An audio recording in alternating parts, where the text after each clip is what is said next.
పిఠాపురంలో MLA candidate అయ్యిండు కూడా టైం తీసుకుని నా ఓటు హక్కు నాది విజయవాడ కాబట్టి నా ఓటు విజయవాడలో ఉన్నా నేను మళ్ళీ టైం కేటాయించి నేను విజయవాడ రావటం జరిగింది.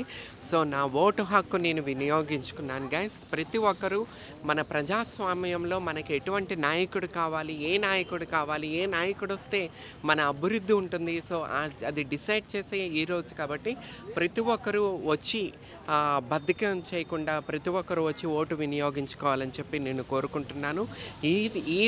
ఒక్కరోజే మనకి ఏ నాయకుడు కావాలి, ఎటువంటి లీడర్ అయితే మనకి బెనిఫిట్స్ ఉంటాయి, ఎటువంటి లీడర్ వస్తే మనకి అభివృద్ధి చెందుతుంది, మనకు ప్రజాస్వామ్యంలో మన ప్రజలకు మంచి జరుగుతుందో డిసైడ్ చేసే రోజు కాబట్టి ప్రతి ఒక్కరూ ఇంకా టైం ఉంది, ఈవినింగ్ 5 దాకా ఉంది కాబట్టి సో ప్రతి ఒక్కరు వచ్చి ఓటు వినియోగించుకోవాలని చెప్పి కోరుకుంటున్నాను.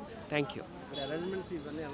మార్నింగ్ నేను ఇప్పుడు లైన్లో నుంచున్నప్పుడు నేను మాట్లాడుతున్నాను. మార్నింగ్ 7కి వచ్చారంట, but time is 11:30. So wait చేస్తున్నారు. ఇంత రష్ ఉంది, ఫుల్ లైన్స్ ఉన్నాయి. సో అంటే ప్రతి ఒక్కరు వాళ్ళు ఓట్లు వినియోగించుకుంటున్నారంటే సో ప్రౌడ్, హ్యాపీగా ఉంది. అంటే ప్రతి ఒక్కరు వచ్చి ఓట్లు వినియోగించుకుంటున్నారు.